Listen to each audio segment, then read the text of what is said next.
পবিত্র শ্রীমদ্ ভাগবত গীতা, পবিত্র চারটি বেদ, পবিত্র কোরআন শরীফ, পবিত্র বাইবেল, পবিত্র গুরু গ্রন্থ সাহেব, পবিত্র কবি সাহেবের বাণীর মধ্যে লুকিয়ে থাকা গুরু রহস্য অর্থাৎ তত্ত্বজ্ঞান জানার জন্য দয়া করে অবশ্য শুনবেন জগৎগুরু তত্ত্বদর্শী সন্ত রামপালজি মহারাজের অমৃত বচন। सदगुरुदेव की जय। बंदी छोर कबीर परमेश्वर जी की जय। बंदी छोर गोविंदास जी महाराज की जय हो। स्वामी रामदेवानंद जी गुरु महाराज की जय हो।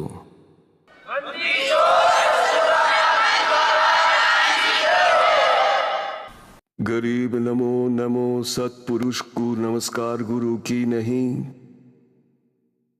सुर नर मुनिजन साधवा संत सर्व सिद्धि नहीं। सदगुरु साहेब संत सब दंडतम प्रणाम। आगे पीछे मत हुए तिनको जा कुर्बान।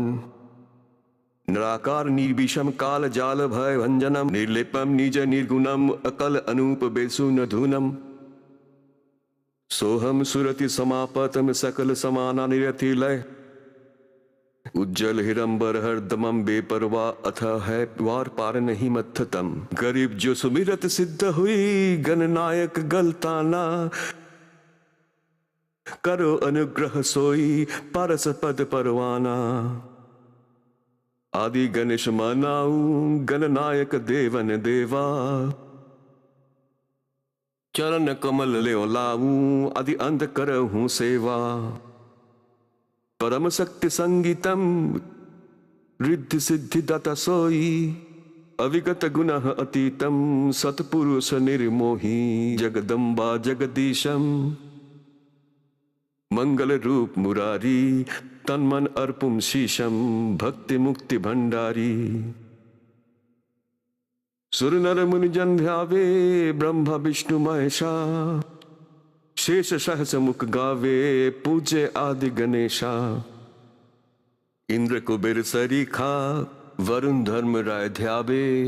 सुमरत जीवन जी का मन इच्छा फल पावे। 33 कोटि अधारा धावे सहस 88। उतरे भव जल पारा कटि है यम की फांसी। 33 कोटि अधारा धावे सहस 88। उतरे भव जल पारा कटि है यम की फांसी। अगर जोरू बिनती करूं धरू चरण पर शीस। गुरु जी राम देवानंद जी महाराज ने दियो नाम बख्शीश।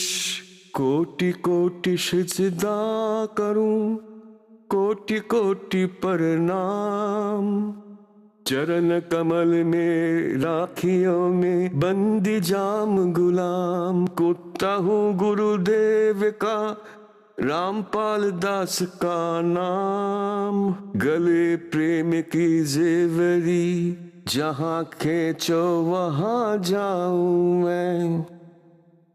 तो करो तो बावरू दूर दूर करो तो जाऊं।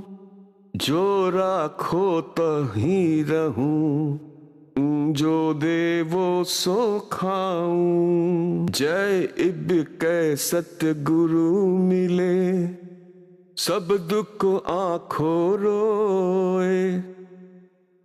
चरणों ऊपर शीस धरूं कहूं जो कहनी हो।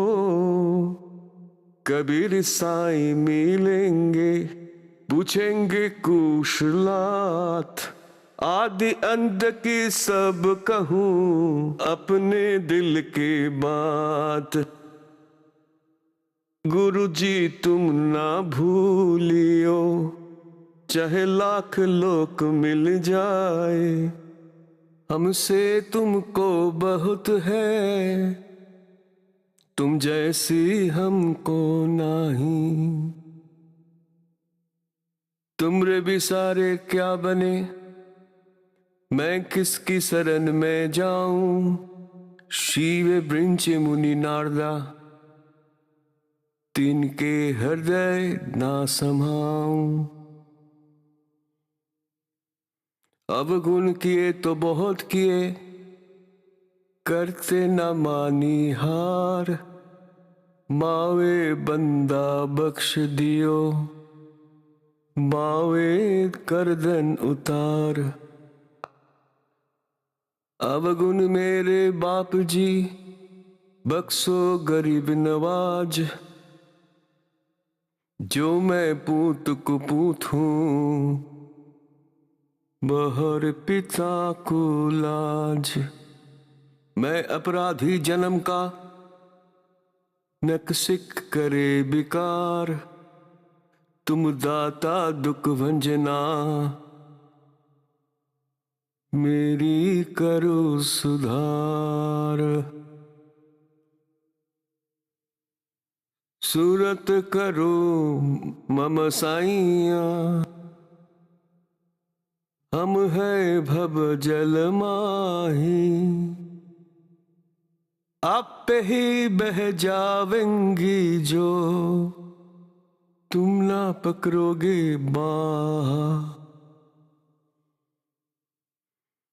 हे बंदी छोड़ दयाल जी, तुम तक हमरी दौर। जैसे काग जहाज का, अब सूजत और न ठोर।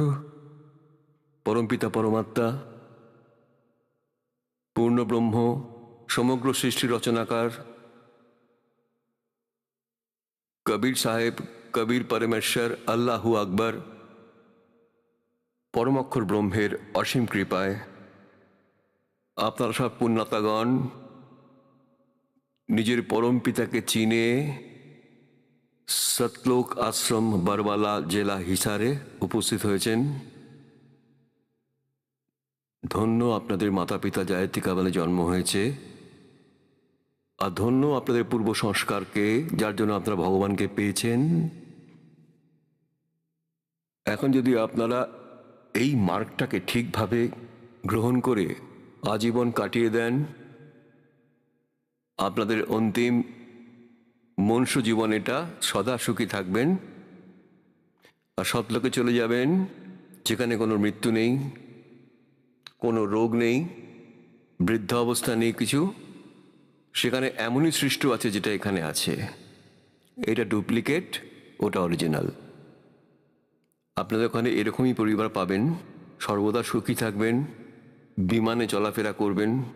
প্রত্যেক প্রাণীর ওখানে নিজের ইন্ডিভিজুয়াল বিমান আছে, ইন্ডিভিজুয়াল বড় বড় বাগান আর বড় বড় বাড়ি আছে। আর আমাদের ওটাই স্বভাব যে এই সংসারে খারাপ লোকে, অস্থায়ী স্টেতে আমরা সেই সব ভাবনার দ্বারাই গ্রস্ত। আর সেই সুখটাকে আমরা এখানে বানিয়ে স্থিত হতে চাই। এটাই আমাদের ভুল, কারণ আমরা তত্ত্বজ্ঞান পাইনি। ভক্তি না করে আমরা অন্য কাজের ওপর, কর্মের ওপর আমাদের জীবন জড়িয়ে ফেলি, বাড়ি বানাই, বেশ কিছু প্লট নিয়ে, বেশ কিছু একর জমি নিয়ে প্রপার্টি ডিলার হয়ে আমরা এখানে সুখী আর ধনী হওয়ার চেষ্টা করি। এটা আমাদের তত্ত্বজ্ঞানের অভাবে, আমাদের অজ্ঞানতা। সেই বিষয়ে পরমেশ্বর নিজেই এসে বলেছেন, पृथ्वी पति चकवे गए जिनके चकर चलंत। रावण श्री के कौन गिने भाई, ऐसे गए अनंत। सर्व सोने की लंका थी वे, रावण से रणधीरम। एक पलक में राज बिराजी, जम के परे जंजीरम। मंतु सुख के सागर बसरे, भाई अरना ये सा यसरे। परमात्मा খুবই শর্টকাটে, সংক্ষিপ্তে বুদ্ধিমানদের জন্য তথ্য এবং সংকেত দিয়েছেন যে আপনারা যে কাজকে প্রথম মনে করে করছেন যে বেশি ধনী হব, সংসারে আমার খুব ভ্যালু থাকবে, মহিমা থাকবে, আমার সম্মান বাড়বে, কি কারণে? বড় বাড়ি থাকলে, অনেক বড় প্লট থাকলে, কোনো ফ্যাক্টরির মালিক হলে তখন আমার সম্মানটা বাড়বে। পরমাত্মা বলছেন না। যদি ভুল বশতই আপনাদের মনোভাব রাখছেন, যখন আপনাদের তত্ত্বজ্ঞান হবে তখন আপনাদের মনের অজ্ঞানতা দূর হবে, আর তত্ত্বজ্ঞানের আধারে আপনাদের বুদ্ধি খুলবে। সংকেত দিচ্ছেন যে রাবণের কাছে সোনার মহল ছিল, ঘরের পর ঘর, সব এখানেই রেখে চলে গেল, এমন দুর্গতিপূর্ণ মৃত্যু হলো, পৃথিবী সেটা মনে রেখেছে। বলে ভক্তি বিনা ক্যা হোত হ্যায়, ये भ्रम रहा संसार, रति कंचन पाया नहीं, भाई रावण चलती बार। वे हुए कबीर सब जग निर्धना, धनवंता ना कोई, धनवंता सो जानियो जिस पर राम नाम धन होए। পরমাত্মা মনে করিয়ে দেন, এই সংসারে যেখানে আপনারা আছেন এই লোক থাকার উপযুক্ত না। এটা একটা শাস্তি ভোগ করছেন আপনারা, একটা কয়েদখানা, অনেক লম্বা চওড়া, এই কাল ভগবানের। আর এখানে সব প্রাণী তার শাস্তি পেতে এখানে এসেছে। একটি মানব শরীর এমনভাবে বানিয়েছেন পরমাত্মা, দয়া করেছেন আপনাদের, আর এই কাল ভগবানের উপর এমন একটা রোগ লাগিয়ে দিয়েছেন যে কারণে ইনি আপনাদের মনুষ্য জীবন পুনরায় দেবেন। অন্যথায় মনুষ্য জীবন তিনি দিতেন না, কারণ উনি চান না যে যে কোনো প্রাণী আমার লোক থেকে আমার কয়েদ ছেড়ে আর ওই সুখস্থানে চলে যাক যেখানে ভগবান থাকেন। এই জন্য উনি অজ্ঞানতা ছড়িয়ে দিয়েছেন, ভগবানের নামের চিহ্ন মুছে দিয়েছেন। এই খুবই মাইনার পাওয়ার যুক্ত, অল্প শক্তিযুক্ত তিন দেবকে ভগবান সিদ্ধ করে দিয়েছেন। আর সেই অজ্ঞানতাকে দূর করার জন্য পরমাত্মা নিজেই আবির্ভূত হন। আর এই পরমাত্মা 4 যুগেই আসেন। সত্যযুগে সৎসুকৃত নামে পরমেশ্বর এসেছিলেন, ত্রেতায় মনিন্দর নাম ছিল পরমাত্মার, আর দ্বাপরে করুণার নাম ছিল পরমেশ্বরের। এই সংসারের প্রকট হয়েছিলেন যখনই পরমাত্মা সৎপুরুষ কবিরজি নিজের লোক থেকে এখানে আসেন লীলা করার জন্য। উনি সশরীরে আসেন, সশরীরেই চলে যান। এই প্রকারে পরমাত্মা আজ থেকে প্রায় 600 বছর আগে, সন 1358-তে, সম্বৎ 1455, জ্যৈষ্ঠ সতী পূর্ণ মাসে, ব্রহ্মমুহূর্তে সকাল সকাল পদ্মফুলের ওপর, লায়েরতারা নামক একটি জলাশয়ের ভেতর পদ্মফুলের ওপর পরমাত্মা আবির্ভূত হয়েছিলেন শিশুরূপে। আর ওখান থেকে নিরুনিমা নামের 2 তাঁতি উঠিয়ে নিয়ে যায়। আর ধীরে ধীরে তাঁতিদের ঘরে লালন পালন হচ্ছিল। ওনার জাতিসূচক নাম তাঁতি কবির হয়েছিল। আর এই পরমাত্মা কি উদ্দেশ্য নিয়ে এখানে আসেন? যথার্থ জ্ঞান নিজেদের আত্মাদের শোনাতে, বোঝাতে আসেন, শোনাবার জন্য আসেন। বেদে প্রমাণিত আছে যে পরমাত্মা সৎখণ্ডের সৎলোকে ঋতধামে থাকেন। ওখান থেকে সশরীরে আসেন তীর বেগে, বিদ্যুতের মতন তীব্রতা নিয়ে, আর এখানে এসে প্রকট হন। আর এখানে এসে সৎ আত্মাদের সাথে দেখা করে তাদের তত্ত্বজ্ঞান দিয়ে যান। এটা বেদ বলে। আর উনি একটা কবির মতন আচরণ করে, নিজেকে এদিকে ওদিকে অমৃতবাণীর উচ্চারণ করে উচ্চস্বরে লোককথার মাধ্যমে, শব্দাবলীর মাধ্যমে, সাক্ষী আর দোহার মাধ্যমে নিজের জ্ঞান নিজেই সবাইকে শুনিয়ে বেড়ান। যেই কারণে ওনাকে প্রসিদ্ধ কবি হিসেবে উপাধি পেয়েছেন, কিন্তু তিনিই হচ্ছেন পরমাত্মা। আর যে ভালো আত্মারা পরমাত্মাকে পেয়েছেন তারাও এই সাক্ষ্য দিয়েছেন। উন্নতগণ, পরমাত্মাকে লাভ করা খুবই সহজ। অজ্ঞানতার কারণে আমাদের ধর্মগুরুরা একে কঠিন করে রেখেছিলেন।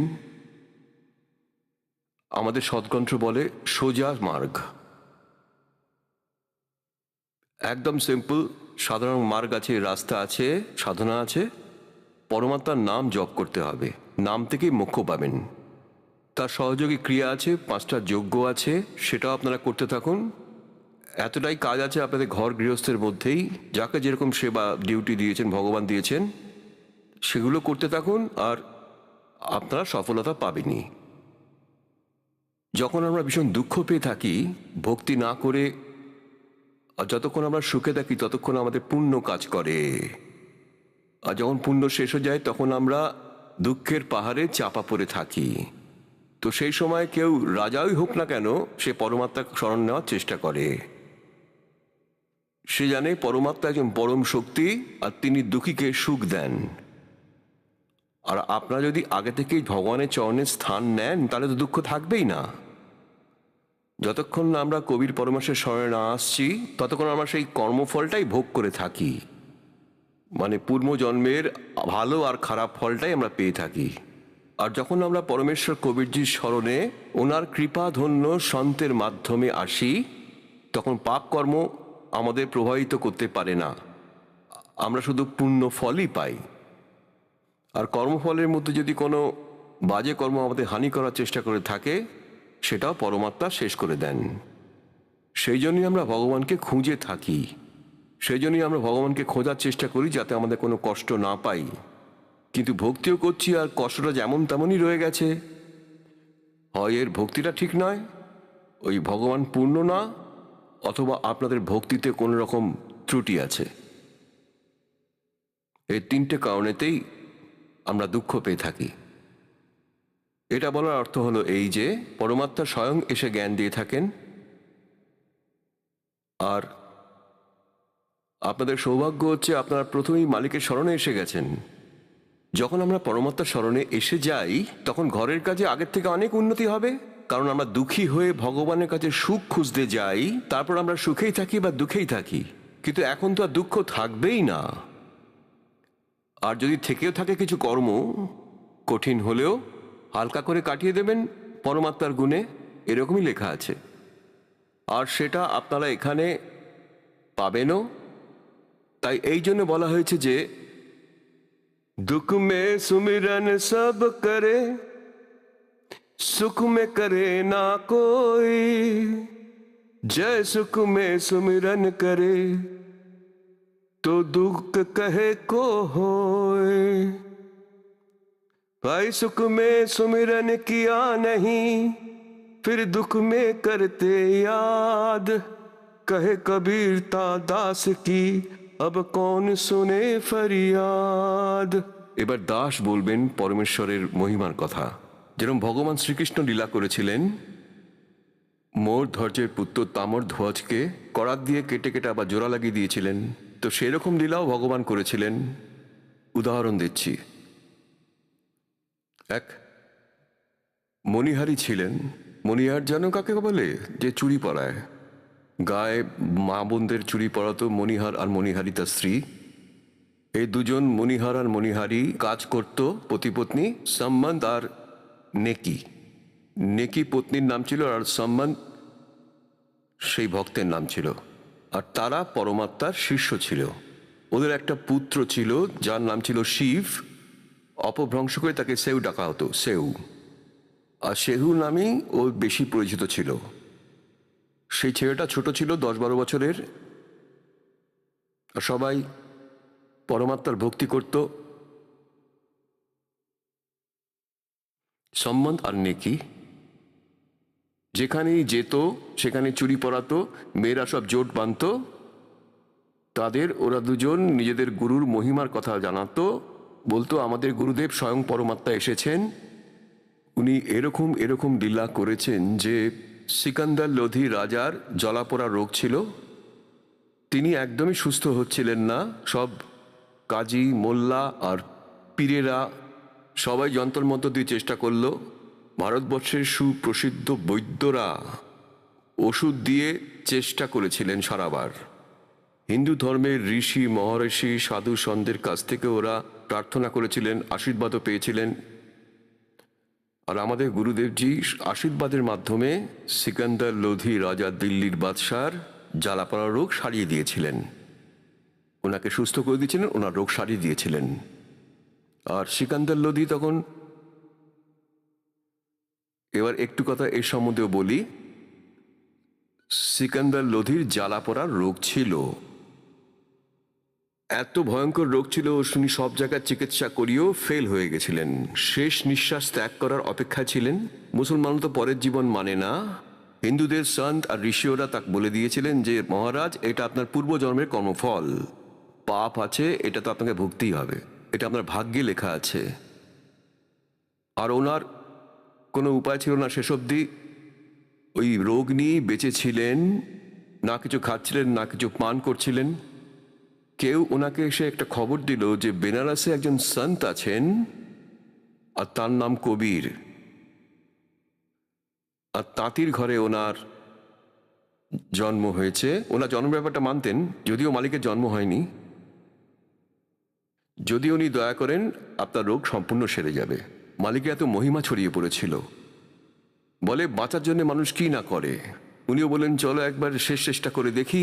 অঙ্গরকম নিলেন 500-600 হাতির ওপর চড়ে বেনারসে পৌঁছে গেলেন। বেনারসের রাজা ছিলেন বীর দেউসির বাঘেল, হিন্দু রাজা ছিলেন।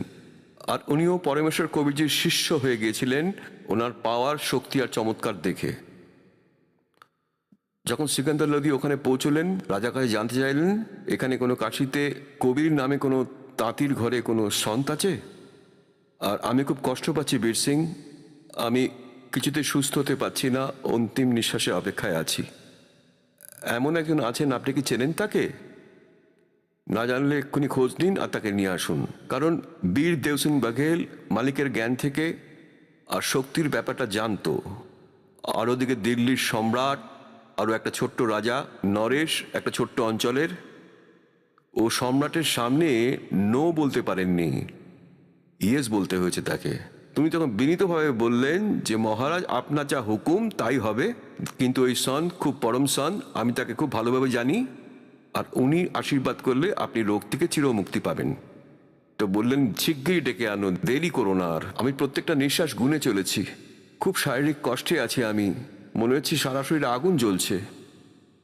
তখন বীর সিংহ বললেন যে আপনি যা হুকুম করেছেন তাই হবে রাজন, কিন্তু বলে যে আমি শুনি তার বিচার যে সন্ত সাধুদের অর্ডার দিয়ে ডাকা উচিত নয়, আর আমি যদি বাই অর্ডার তাকে ডেকে আনি আর উনি যদি আশীর্বাদ না দেন তাহলে আমরা ওখানেই থেকে যাব। তা সাধু সন্তের কাছে আমাদের নিজেই যাওয়া উচিত মহারাজ, তারপর আপনার যে আদেশ থাকবে সেটাই মেনে চলবো। আর তো মরতে চলেছিল, বলে না না না না আমি যাব আমি যাব আমি যাব, চলো আমায় নিয়ে চলো। এখন সন্ধ্যা ঘনিয়ে আসছিল। বীর দেব সিং এটা জানতেন যে সন্ধ্যের সময় পরমাত্মা কবিরজি স্বামী রামানন্দজি পণ্ডিতজির আশ্রমে গঙ্গার ঘাটের ধারে আসেন, সন্ধ্যা আরতি ওখানেই করেন। আর রামানন্দজিকে পরমাত্মা সৎলোকে নিয়ে গিয়েছিলেন। তখন পণ্ডিতজি বিশ্বাস করেছেন যে সত্যি ভগবান উনি সৎলোকে নিয়ে গেছিলেন। তখন উনি বলেছিলেন দহু ঠোর হ্যায় এক তু ভয়া এক সে দো আর গরিব দাস হাম করনে তু আয় হো মকজোর। তো রামানন্দজিকে পরমাত্মা প্রতিজ্ঞা করিয়েছিলেন যে এই শিষ্য পরম্পরাকে নির্বাহ করার জন্য আগামী দিনে গুরু শিষ্যের সম্পর্ক বজায় রাখতে হলে, অনিবার্য কথা সিদ্ধ করতে হলে আপনি আমার গুরু হয়েই থাকবেন, কিন্তু মন্ত্র জপ সেটাই করবেন যেটা আমি আপনাকে বলে দেবো। তো রামানন্দজি নিজের চোখে দেখার পর তো একদম একদম কান্তার্ম করলেন যে এই অপরাধ আমি করতে পারবো না। পরমাত্মা বললেন এটা আমার আদেশ বলে মেনে নাও, নাহলে ভবিষ্যতে এই নকল গুরুরা বলবে যে কবিরজি কাউকে গুরু বানিয়েছিলেন, গুরুত্ব কোনো প্রয়োজনই নেই, এই চালটা চালবে কাল। রামানন্দজি বিরস বদনে ওনার এই আদেশ মেনে নিয়েছিলেন। রামানন্দজি শুধুমাত্র গুরু আর শিষ্যের চরিত্র পালন করছিলেন, কিন্তু উনি ওনার আত্মা থেকে জানতেন যে উনি শিষ্য না, ভগবান। এখন সন্ধ্যের সময় বীর সিং বঘেল কাশীর রাজা আর ভারতবর্ষের সম্রাট দিল্লির বাদশাহ। সে সময় ভারত অনেক বড় ছিল। আফগানিস্তান, বেলুচিস্তান, পূর্ব ও পশ্চিম পাকিস্তান, ইরাক, ইরান পর্যন্ত এই ভারত একই ছিল। আর দিল্লির বাদশাহ এটা কন্ট্রোল করতেন সব ছোট ছোট রাজার মারফত। এরকমই ছোট ছোট রাজা বানিয়ে রেখেছিলেন, ওনার অধীনে ছিল তারা। দিল্লির বাদশাহ আর সিকান্দার লোধি আর বীর সিং বঘেল এরা দুজনে এগোলেন আশ্রমের দিকে। কবির সাহেব ততক্ষণও পৌঁছননি রামানন্দজির আশ্রমে, কিন্তু বীর সিং এটা জানতেন যে রামানন্দজি মুসলমানদের ঘৃণা করেন, আর আমি যদি বলি তখন আমার উপর উনি রেগে যাবেন। তো গেট পর্যন্ত গিয়ে দরজার সামনে দাঁড়িয়ে, রাজন এখানে অপেক্ষা করুন। দ্বারপাল দাঁড়িয়ে ছিল সেবক, ওকে বললেন যে শোনো, স্বামীজিকে বলবেন যে দিল্লির সম্রাট সিকান্দার লোধি এসেছেন, আপনার দর্শন পেতে আগ্রহী। তারপর জিজ্ঞাসা করলেন কবিরজিকে এসেছেন? তখন দ্বারপাল সেবক বললেন এখনো আসেননি, কিন্তু আসার সময় হয়ে গেছে। তো তখন সিকান্দার লোধি বললেন তাহলে চলো একটু বিশ্রাম করে নি ভেতরে, সন্তের দর্শন করে নি রামানন্দজিকে। তখন বীর সিং বঘেল বললেন যে এখানে অপেক্ষা করুন, এখানকার নিয়ম হচ্ছে আগে আজ্ঞা নিতে হবে মহাত্মার কাছে। তখন সেবককে বললেন যে এটাই বলবেন দিল্লির বাদশা এসেছেন, আর কবির সাহেব যতক্ষণ না আসেন ততক্ষণ উনি একটু অপেক্ষা করতে চাইছেন আশ্রমের ভেতরও, আর আপনার দর্শনও চাইছেন উনি। এবার দ্বারপাল ভেতরে গেল। সন্ধ্যের সময় ছিল, আবহাওয়া ভালো ছিল। ওই আশ্রমের ভিতরে বৃক্ষের তলায় স্বামীজি বসেছিলেন আসনের ওপরে। রামানন্দজি দ্বারপাল গিয়ে বললেন মহারাজ এরম এরম দিল্লির সম্রাট সিকান্দার লোধি এসেছেন, উনি আপনার দর্শন করতেও চাইছেন আর কবি সাহেবের সাথে দেখা করতে চাইছেন, ততক্ষণ আপনার আশ্রমে অপেক্ষা করার জন্যে ভেতরে আসতে চাইছেন। রামানন্দজি বললেন ওদের বলো ওরা বাইরে দাঁড়িয়ে অপেক্ষা করুক, ওরা মাছ মাংস খাওয়া ম্লেচ্ছ, আর আমরা এইসব মুসলমানদের এই আশ্রমে আসাটা অ্যালাউ করি না। আর উনি যখন বলছেন তখন ওনারাও শুনতে পেয়েছেন। খুব একটা বড় আশ্রম ছিল না, ছোট একটা বাগান, তাদের ঝুপড়ি রাখা ছিল। ওরা দুজনেই শুনলেন যে রামানন্দজি না করে দিলেন। দ্বারপাল এসে বলল যে না মহারাজজি না করে দিয়েছেন, কারণ আপনার মুসলমান, আর মুসলমান এই আশ্রমে প্রবেশ করতে পারে না। এখন বলে যে তব সে রাজমতমানম আর জনম তিসরে সুকর সোয়ানম। অনেক তপস্যা করে রাজা হয়, আর রাজার ভিতর অহংকারও থাকে, আর অহংকার হচ্ছে ও সব থেকে বড় শত্রু। উনি ভাবলেন যে 2 পয়সার বাবাজি, 1 একর জমিতে আশ্রম বানিয়ে নিজেকে খুব শক্তিশালী মনে করছো, মুসলমানদের ঘৃণা করো। তলোয়ার বের করে ভেতরটাকে বললেন ওকে যে আটকাবে, দ্বারপালে কি সাহস আছে? এগিয়ে গিয়ে রাগের চড়ে রামানন্দজির গলা কেটে ফেললেন। এখন এটা মনেরই সব কীর্তিকলাপ, মনের খেলা, এটাই পাপী, এটাই কাল। প্রথমে অপরাধ করায়, তারপর তার জন্য শাস্তি ভোগ করায়। আর যখন উনি সেই বিনাশটা করে দিলেন না, তখন উনি বুঝতে পারলেন এ কি করে ফেললাম আমি। এসেছিলাম রোগ সারাতে, এখন তো সমস্যা আরো বাড়িয়ে দিলাম আমি। বললেন যে বীর সিং চলো ফিরে চলো, এ তো পুরো উল্টো হয়ে গেল। আজকে আমার দিনটাই খারাপ, চাই আমি ভালো করতে আর করাতে, কিন্তু হয়ে যায় খারাপ। এখন এত বড় মহাপুরুষ বলা হয় কবিরদেবকে, আর ওনারই গুরুদেবকে আমি হত্যা করে ফেলেছি, মার্ডার করে দিয়েছি। এখন উনি তো এসে অভিশাপ দেবেন এখানে আসার পর, তার আগে চলুন চলে যাই। এখন বীর সিং আর কি বলবেন ওই রাজার সামনে? ফিরে যাচ্ছিলেন যখন সামনে পরমাত্মা এলেন। এখন খেলাটা দেখুন দাতার, একটা তীর দিয়ে কতগুলো শিকার করে।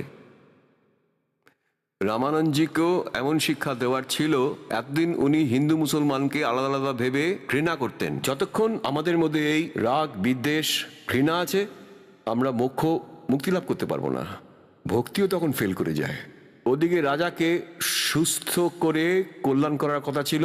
আর যতক্ষণ অতি আধীন দিন হো প্রাণী আর তাকো কহনা ইয়ে অকথ কাহানি, যতক্ষণ না আমরা বিনম্র হব ততক্ষণ সন্তের আশীর্বাদও কাজ করবে না। ওনার অহংকার চূর্ণ করার কথা ছিল, একটা ইতিহাস বানানোর কথা ছিল, নিজের পরিচয় দেওয়ার কথা ছিল যে I am god, I am Kabir god, এই পরিচয়টা দেওয়া ছিল। যখন ওনারা বাইরে বেরোলেন, দুই রাজা আর সামনে দিয়ে পরমাত্মা আসছেন। বীর সিং আগে থেকে ওনার শিষ্য ছিল, তাই সব ক্রিয়াগুলো উনি জানতেন। সঙ্গে সঙ্গে সাষ্টাঙ্গে প্রণাম করলেন মুকুট শুদ্ধ কবির পরমেশ্বরের চরণে। এখন মরণ করে লোক কি না করে।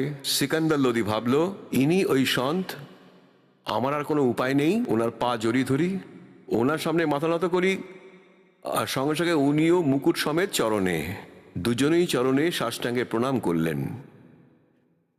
তখন পরমাত্মা বললেন, হে রাজন, আপনারা দুজন রাজা কি ভেবে এই গরিবের কাছে এসছেন?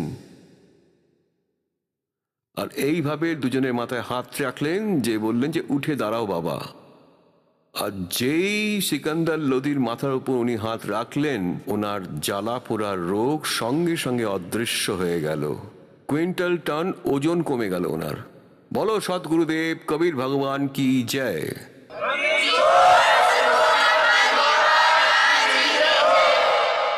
এখন বীর সিং উঠে দাঁড়ালেন, কিন্তু সিকান্দার উঠলেন না, কারণ উনি বুঝতে পারলেন যে ইনি আল্লাহ আকবর, এ তো স্বয়ং ভগবান এসছেন ওয়ে হয়ে। আশীর্বাদেই সব রোগ শেষ, এমন সুস্থ শরীর হালকা হয়ে গেল একদম। তখন উনি ভাবলেন যে এখন এর জানতে পারবেন উনি যে ওনার গুরুজিকে আমি মার্ডার করে দিয়েছি, আর উনি আমার সেই পুরনো রোগ ফিরিয়ে দেবেন। তখন উনি পা ছাড়ছিলেন না, আর খুব খারাপভাবে কাঁদছিলেন, পর্বতদিগার ক্ষমা করে দাও, পর্বতদিগার আমি অপরাধী। আরেকটা ব্যাপার আছে যে সন্তের কাছে আসার পর মন অনেক দূরে চলে যায়। এই মনটা খুবই খারাপ, সব উল্টোপাল্টা কাজই মনই করায়, আত্মাকে দাবিয়ে রাখে। সন্তের কাছে আসলে সে সরে যায়, ভয় পায়, ভূত সে, আর আত্মা প্রকট হয়ে যায়। আত্মা তো নির্মল, দয়াবান সে, যারই হোক, কসাইরেও। তো ওখানে মন সরে গেল, আত্মার উদয় হলো সিকান্দার লোধির। আর বললেন, পর্বতদিগার আমি অপরাধী, আমি বড় অন্যায় কাজ করে ফেলেছি, এতটাই ঘৃণ্য কাজ করেছি যে সেটা ক্ষমার যোগ্যই নয়। আপনি আমাকে মাফ করবেন না, আমাকে ক্ষমা করুন পর্বতদিগার। পরমাত্মা বললেন, কোনো ব্যাপার না, কি হয়েছে বলুন তো? এই গোটা সংসারটাই তো অপরাধের দাস। সন্তের কাছে যখন আসেন তখন খারাপ কর্মগুলো কাটিয়ে দেওয়া হয়। পরমাত্মা অন্তর্যামী, সবই তো জানতেন। না মহারাজ, আমি অনেক বড় অপরাধ করে ফেলেছি, আপনি আমায় ক্ষমা করে দিন, আপনি আমায় ক্ষমা করে দিন। পরমাত্মা বললেন, তুই যা ইচ্ছা করেছিস করেছিস, এবার উঠে পড়, আর ভেবেও করে কাঁদিস না, এবং ক্ষমা করে দিলেন। যে মহারাজ উনি সব কথাই বললেন যে আমি এতটাই পাপী, আমি প্রার্থনা করেছিলাম আপনার গুরুদেবের কাছে কিছু সময়ের জন্য ভেতরে বিশ্রাম করতে দেওয়ার, আপনার অপেক্ষা ছিলাম আমরা। উনি অভদ্রভাবে আমাদেরকে কটু ভাষা ব্যবহার করেছেন, সেটা আমি সহ্য করতে পারিনি। যারা রাক্ষস, এরা মাংস খায়, ম্লেচ্ছ, মুসলমানদের আশ্রমে আসা অ্যালাউড নেই। তখন আমার ভেতরে রাগের পোকাটা জেগে উঠেছিল, আর আমি সেটা সহ্য করতে পারিনি, আর আমি আপনার গুরুদেবকে হত্যা করে ফেলেছি তলোয়ার দিয়ে, আমাকে ক্ষমা করে দিন। আবার পড়লেন চরণে। পরমাত্মা বললেন, উঠে দাঁড়াও, কোনো ব্যাপার না। এটা তো ওনার আয়ুই এতটা ছিল, স্বামী রামানন্দজির আয়ু অতটাই ছিল। সেই সময় স্বামী রামানন্দজির মোটামুটি 125 বছর বয়স হয়েছিল, 125 বছর। আর 104 বছর বয়সে পরমাত্মার সাথে ওনার প্রথম সাক্ষাৎ হয়। তো পরমাত্মা বললেন যে এর আয়ু এতটাই ছিল, আর আপনার হাতে এর মৃত্যু লেখা ছিল, এতে না আপনার কোনো দোষ আছে না ওনার কোনো দোষ। আপনি চলুন, একটা কাজ করুন, আমার সাথে ফিরে চলুন। পরমাত্মা বললেন, তোমার দরকারটা বলো, কিসের জন্য এসেছো? তো সেই কাজের জন্য আমি এসেছিলাম, তো আপনার আশীর্বাদ পাওয়া মাত্রই সেটা ঠিক হয়ে গেল। আমি অনেক দিন ধরে কষ্ট পেয়েছি, আমি হাহাকার করতাম, আমার সারা গায়ে আগুন জ্বলতো। আর দাতা, আপনার আশীর্বাদে আমি সুস্থ হয়ে গেছি। এখন আমার একটা কাজ আরো বেড়ে গেল। হে পরমাত্মা, ওনাকেও দয়া করুন, ক্ষমা করে দিন। পরমাত্মা বললেন, চলো। আপনি এভাবে ফিরে যেতে পারেন না, হিন্দু সমাজ খুব খারাপ ভাববে, এমনও হতে পারে তারা বিদ্রোহী হয়ে উঠতে পারে। আপনি ওনার অন্ত্যেষ্টিক্রিয়া করুন, আমি সবাইকে সামলে নেব, সবাইকে বোঝাবো যে এটাই হওয়ার ছিল। আর এইভাবে উনি একটু ভুল করে ফেলেছেন, শুভ অন্ত্যেষ্টিক্রিয়া তো সবারই হওয়া উচিত। তখন রাজা বললেন ঠিক আছে। তো ভেতরে গেলেন দুজন, আর যত 10-5 জন শিষ্য থাকতো রামানন্দজির, কবির সাহেব সামনে সামনে যাচ্ছিলেন, তাকে দেখে সব দৌড়ে এলো যে কবিরজি সিকান্দার গুরুজির মার্ডার করে দিয়েছে। তখন পরমাত্মা বললেন এ কথা বলতে নেই, সন্তের কি কোনো মৃত্যু হয়? আরে শিষ্যগণ, তোমরা ভগবানকে কি চিনলে, সন্তকে কি চিনলে? এদের কি মৃত্যু হয়? কখনো মৃত্যু হয় না। আর কে কাকে মারে এটাই তো সংস্কার, সেটাই ভোগ করতে হয় সবাইকে। উনি যখন এদেরকে বোঝাচ্ছিলেন তখন সিকান্দার লোধি আর বীর সিং পেছন পেছনে দাঁড়ালেন। শিষ্যদের তো আমার মাথা গরম হয়ে গেল যে ও আবার এসছে। সিকান্দার লোধিকে আসতে দেখে ওরা চুপ হয়ে গিয়ে একটা সাইড হয়ে দাঁড়িয়ে গেল। তখন পরমাত্মা স্বামী রামানন্দজির যে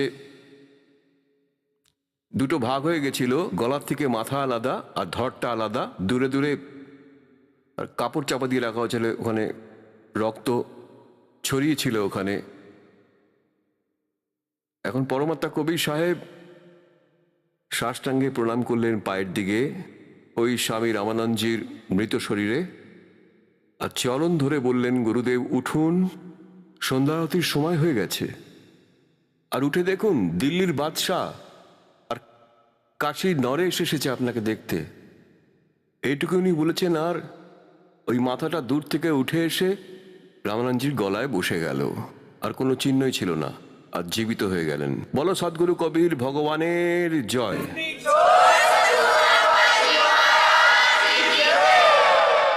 আর উনি উঠে সামনে দেখলেন যে সিকান্দার লোধি সামনে দাঁড়িয়ে আছেন, আর তখনই সঙ্গে সঙ্গে রেগে গেলেন।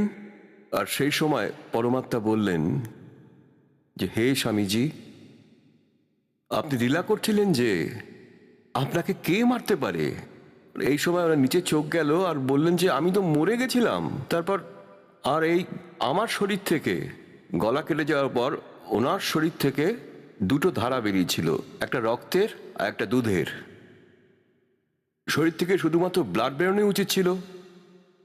তখন স্বামী রামানন্দজি ওই ভগবান কবির সাহেবকে জিজ্ঞাসা করলেন যে হে পর্বতদিগার,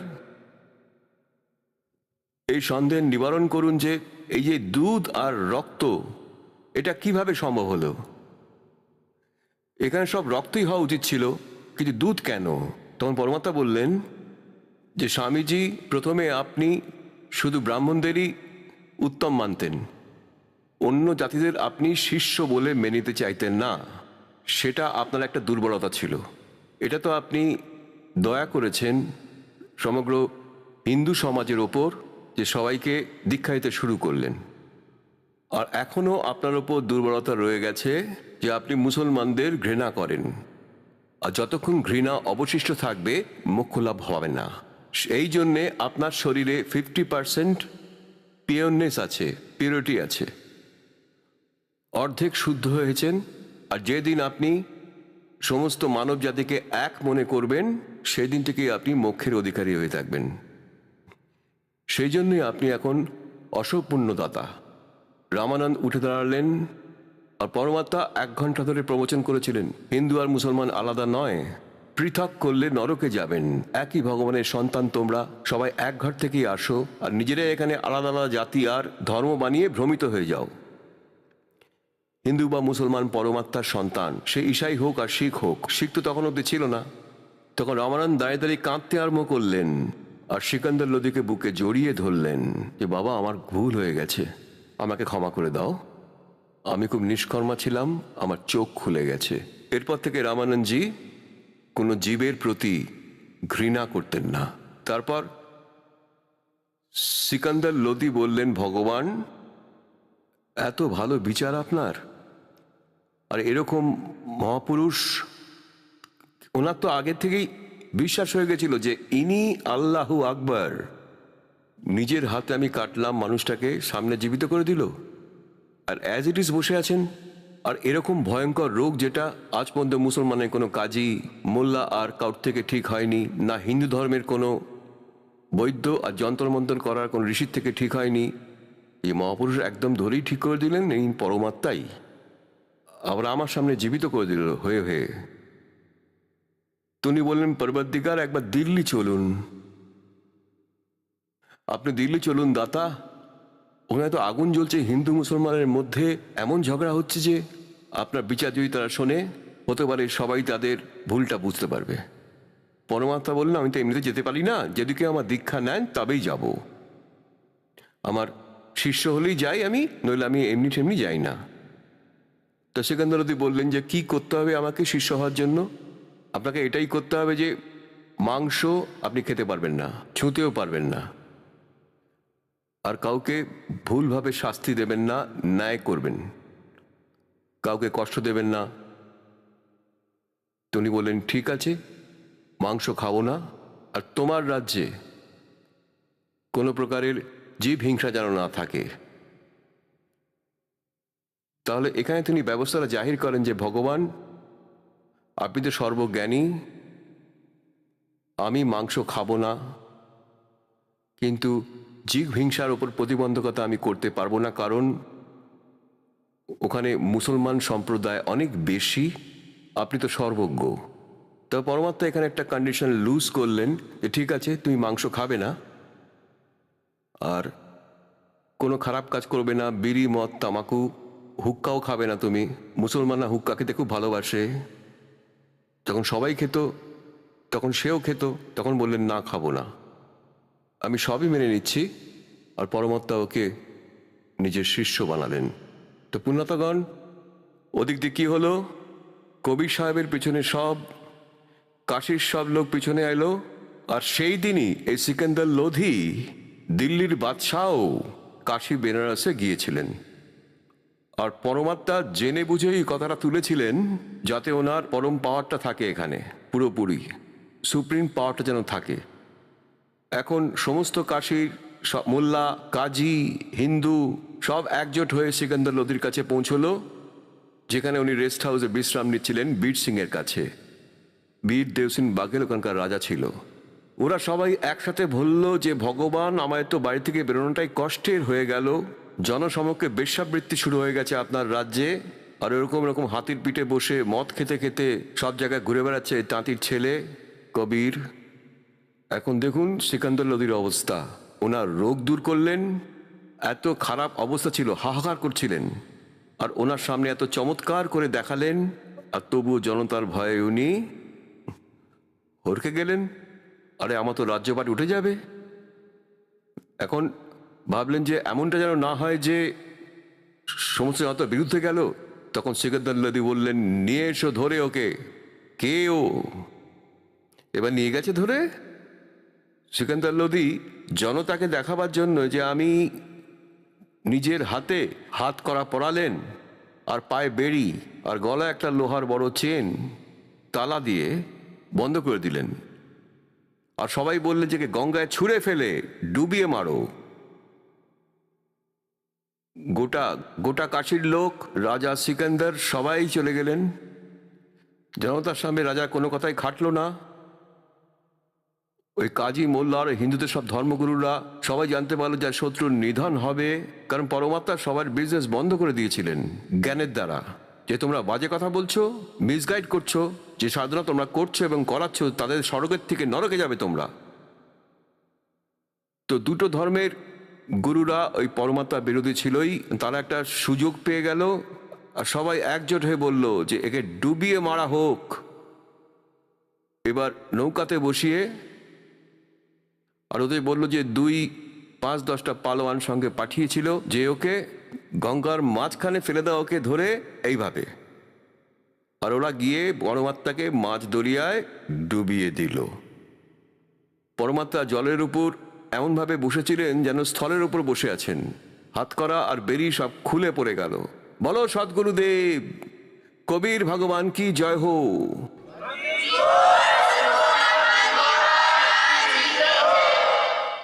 আর উনি তো সেরকমই বসে রয়েছেন, আর নিচে গঙ্গা বয়ে যাচ্ছে, চক্কর কেটে চলে যাচ্ছে।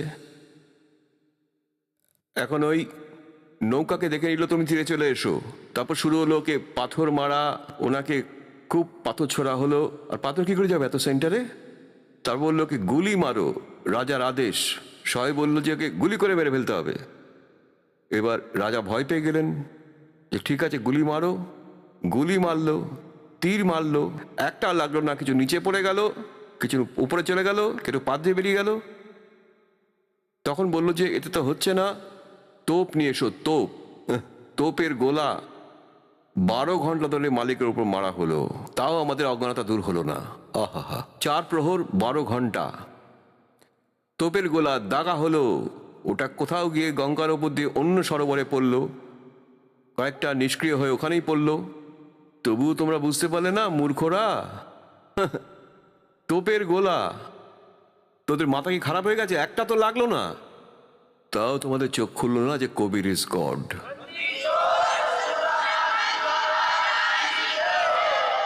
ওয়ে হয়ে কি মন্দবুদ্ধি লোকেরা। যখন পরমাত্মা দেখলেন যে এই মূর্খগুলো এখান থেকে যাবে না, ক্ষুধার্ত তৃষ্ণার্ত জনতারা এখানে দাঁড়িয়ে আছে, তখন পরমাত্মা স্বয়ং নিজেই জলের ভিতরে প্রবেশ করলেন, নিজেই। যখন এরা সব চেষ্টা করে ব্যর্থ হয়ে গেছে তখনই। তবে সব খুব আনন্দ পেল যে ডুবে গেছে। তরের ওপর নিজেই বাড়ি চাপা পড়ে যাবে, মরে যাবে, নিজেই শেষ হয়ে যাবে। আর যখন সব মিষ্টি বিতরণ করতে আরম্ভ করলো, শত্রু নিধন হয়ে গেছে বলে, সব মোল্লা কাজী পণ্ডিতেরা এখন সবাই মিষ্টি বিতরণ করছে।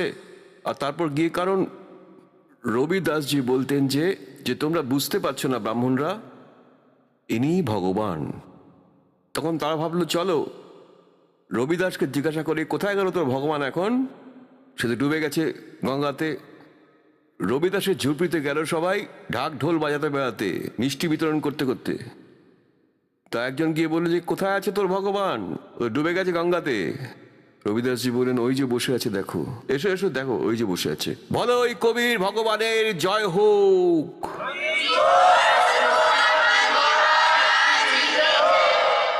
আর যেই দেখছো সে পালাচ্ছে কোথায়? সিকান্দর নদীর কাছে, যে মহারাজ ও তো মরেনি।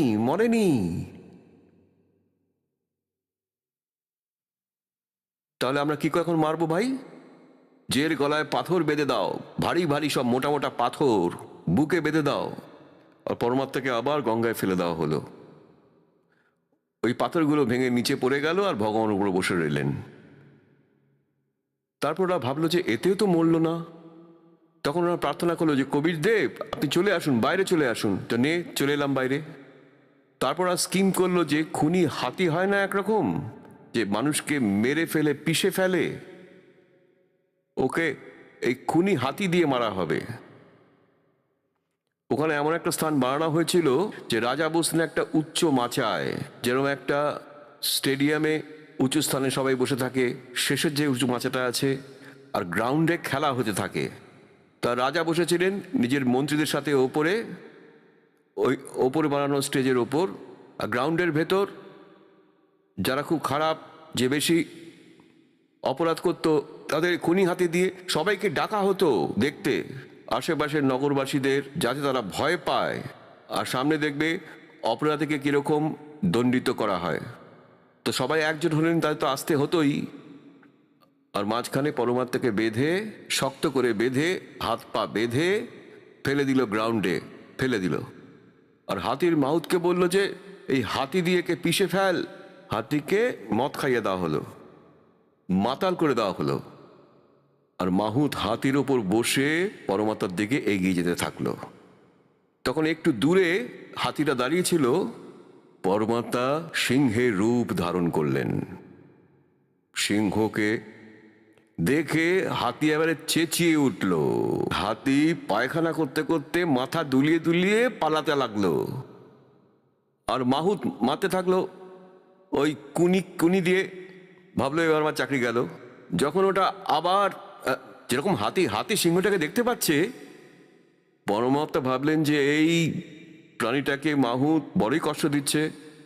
পরমাত্মা তখন ওকেও দেখালেন সিংহের রূপ, মাহুতকে যে হাতি চালাচ্ছিল। যখন ও সিংহটাকে দেখলো যে এক্ষুনি লাফ মারতে পারে, ও ভয় পেয়ে হাতির থেকে নিচে পড়ে গেল। হাতি একদিকে পালালো আর মাহুত ওখানেই পড়ে রইল।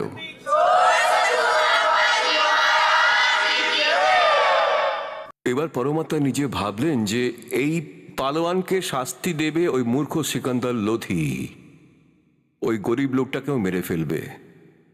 তখন পরমাত্মা উঠে দাঁড়ালেন, হাত দুটো সব বাঁধা ছিল দড়ি দিয়ে, সেগুলো খুলে গেল।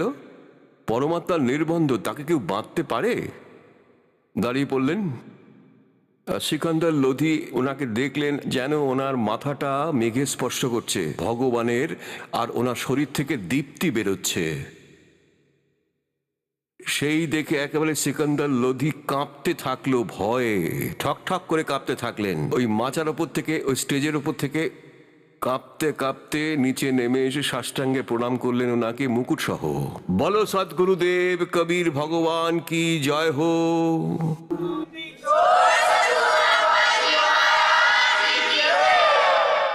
এবার পুনাতাগণ, এটা আধ্যাত্মিক মার্গ, আধ্যাত্মিক জ্ঞান।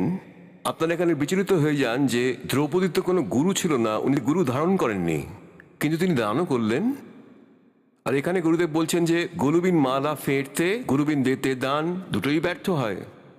এবার দেখুন, এটাও বলা হয়ে থাকে যে যেরকম কর্ম করবেন সেরকম ফল অবশ্যই পাবেন।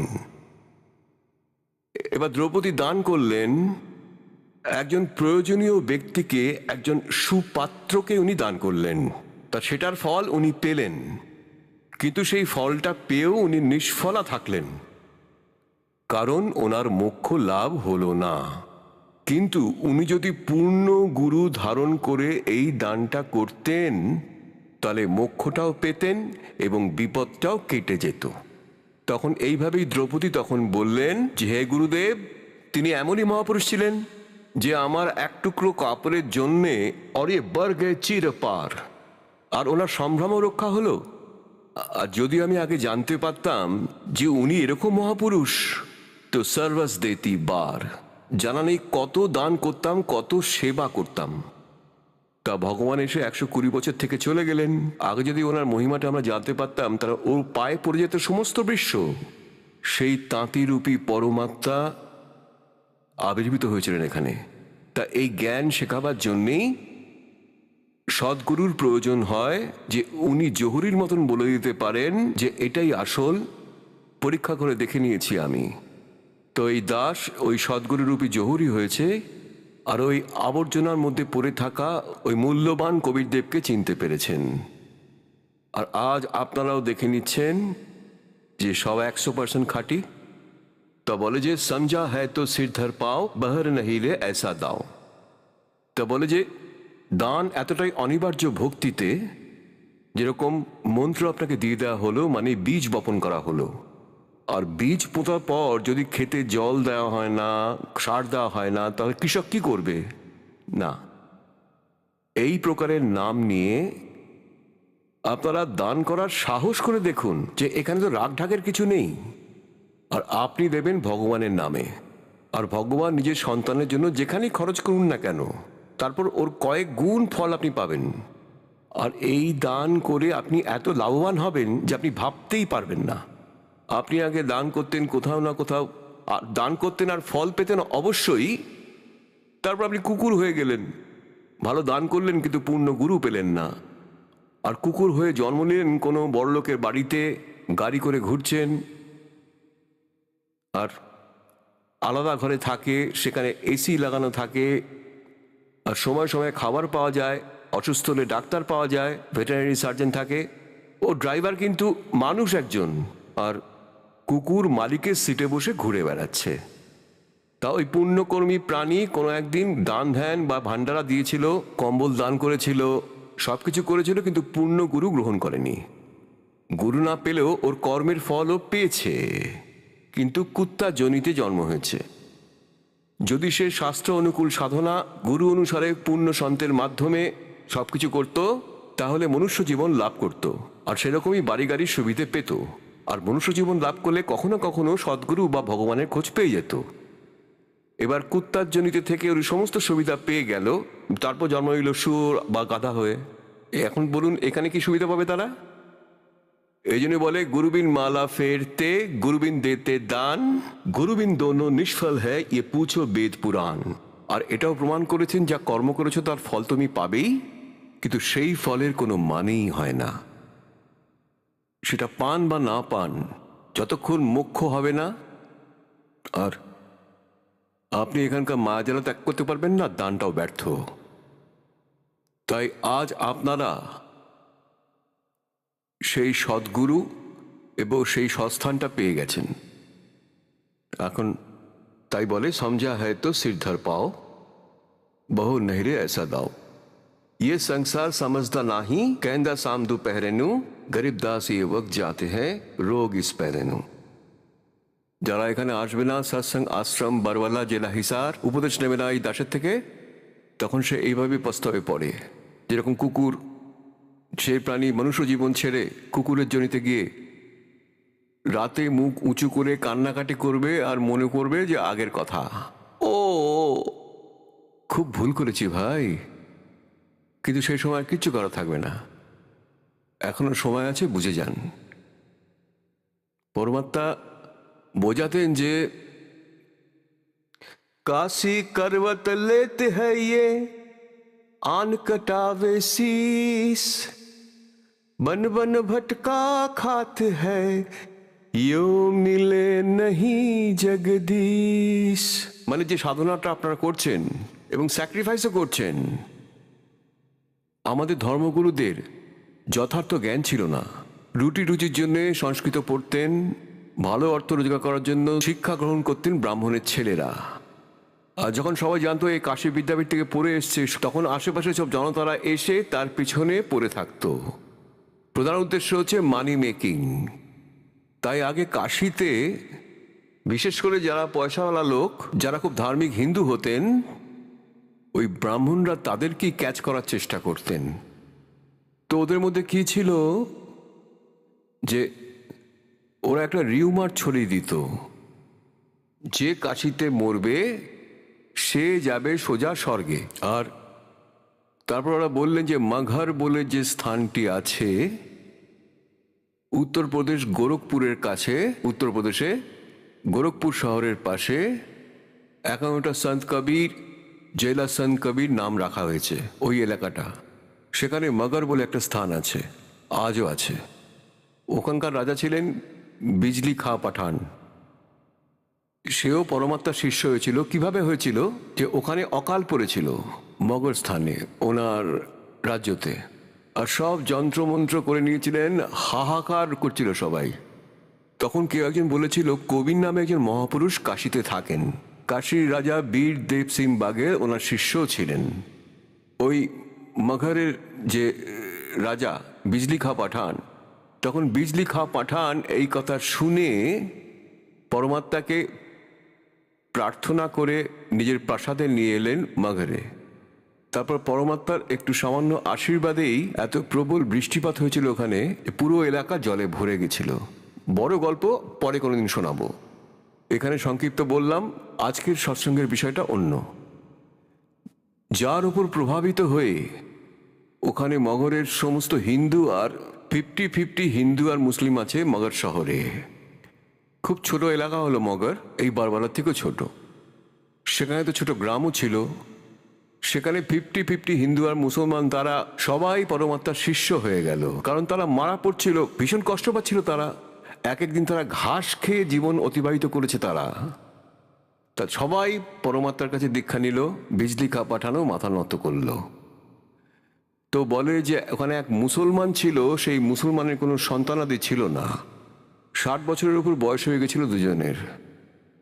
তখন পরমাত্মার কাছে প্রার্থনা করেছিল। পরমাত্মা আশীর্বাদ করে বললেন, বাবা এই সমস্যাটা তো সমাধান হয়ে যাবে। 10 মাসের ছেলের জন্ম হয়ে গেল। আর তাদেরই এখন মহল্লা তৈরি হয়ে গেছে, অনেক ঘর। ওখানে নাম রাখা হয়েছে মগহরে মহল্লা কবির করম। মহল্লা কবির করম মানে করম মানে কৃপা, দয়া।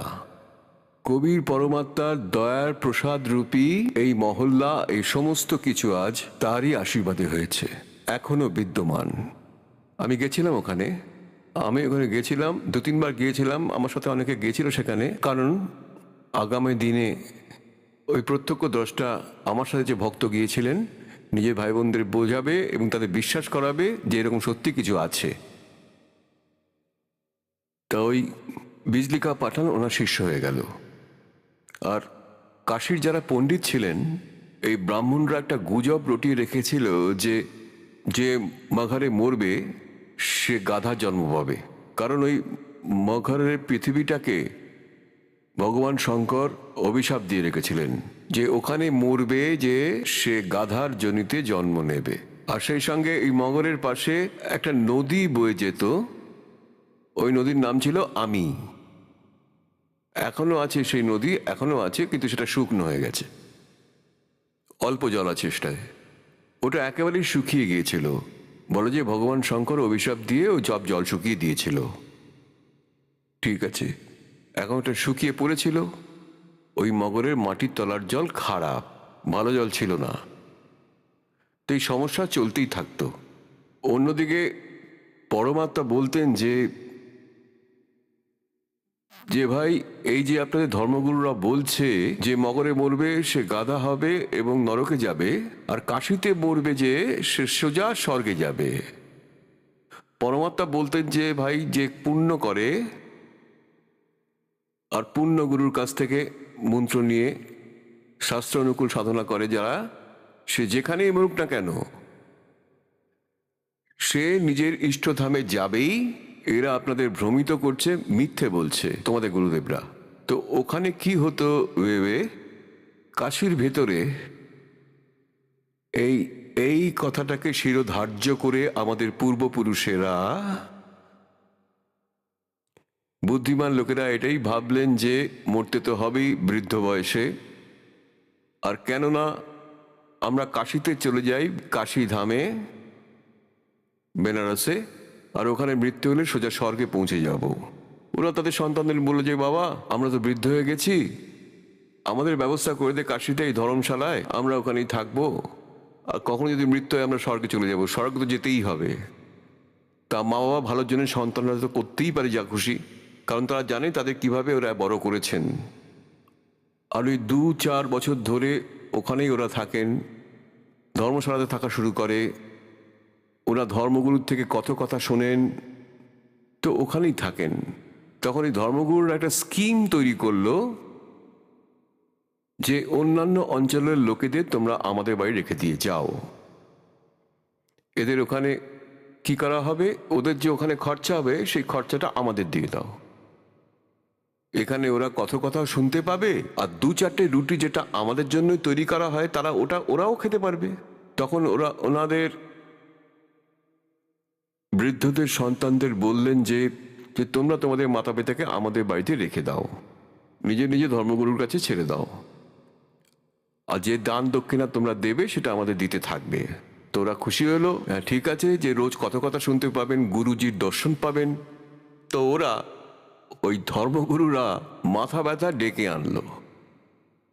এখন এক ধর্মগুরুর বাড়িতে 50টা বুড়ো বুড়ি এসে বসে পড়ল লোভের বশে। এখন বাড়িতে একটা বুড়ো বুড়িকে সামলাতে কষ্ট হয়ে যায়, মানে তখন সেটা সাধ্যের মধ্যে নয়। ওই সময় একটা বুড়ো বুড়িকে সামলানো কঠিন হতো। তখন 10টা 20টা 30টা এসে জড়ো হয়েছে। তখন ওরা আবার একটা স্কিম বানালো যে এটা খুব ঝামেলার ব্যাপার হয়ে গেল, যে কেউ থুতু ফেলছে, কেউ প্রস্রাব করছে, কেউ মলত্যাগ করছে, তাও কে সামলাবে ওদের? তখন ওরা একটা নতুন স্কিম করলো, গোপনে মিটিং করলো যে গঙ্গার ধারে, গঙ্গার পাশে একটা বড় করাত ফেলে রাখা হলো। করাত যা দিয়ে কাঠ কাটে, সেটা মানুষ কাটার জন্য। আর সেটাকে লুকিয়ে রাখলো ওপরে, যেমন একটা গুহা বানিয়ে দিল, গুহার একটা আর্চ তৈরি করে দিল, আর আর্চের গর্ত দিয়ে যেন করাতটা পড়ে, আর ওটা কেটে দিয়ে যেন ওপরে উঠে যায়। এমনই তার কন্ট্রোল ছিল যেন 50 ফুট দূর থেকে দড়ি দিয়ে যেন টানা যায় ওটা।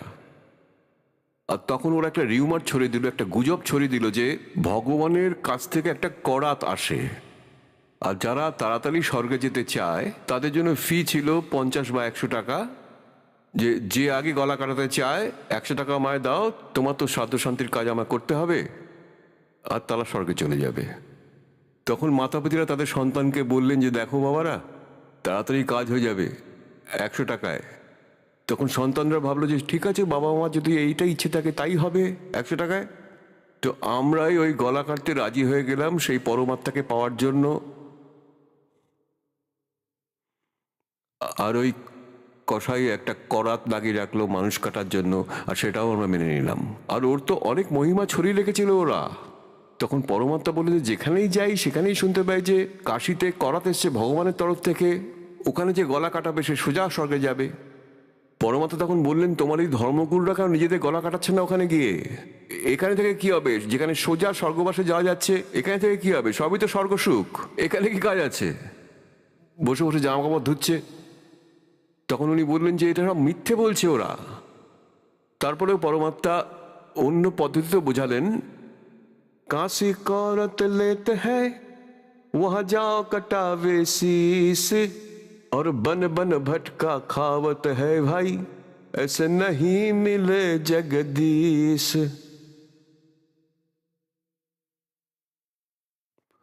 পরমাত্মা বলতেন যে এই পণ্ডিত ব্রাহ্মণরা, গুরু মানে সব ব্রাহ্মণ না নয়, যারা ব্রাহ্মণ কর্ম করে, যারা গুরু পদে বিরাজ করছেন, ওনাদের জন্যই বলেন উনি যে ভাই আপনাদের যে মণ্ডলেশ্বর আছেন, গুরুদেব আছেন, তারা সবাই ভণ্ড, এদের জ্ঞান নেই।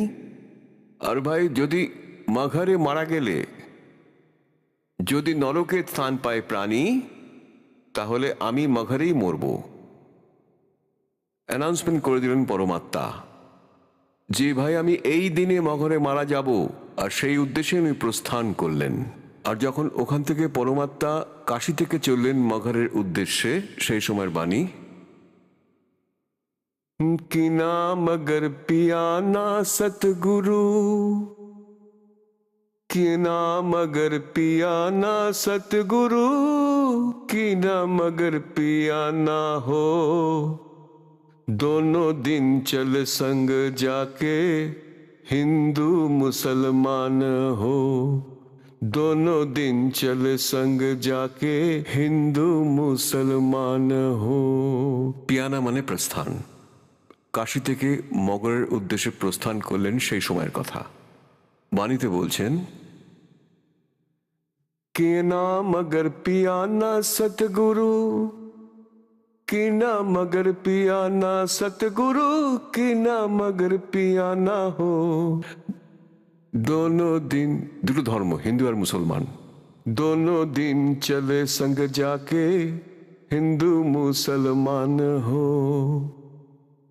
ভাই মুক্তি ক্ষেত কো ছোড় চলে হ্যাঁ, মুক্তির যে ক্ষেত্র, যেরকম কাশীর ব্রাহ্মণরা বলতেন এই অঞ্চলে যে মরবে সে মুক্তি পেয়ে যাবে।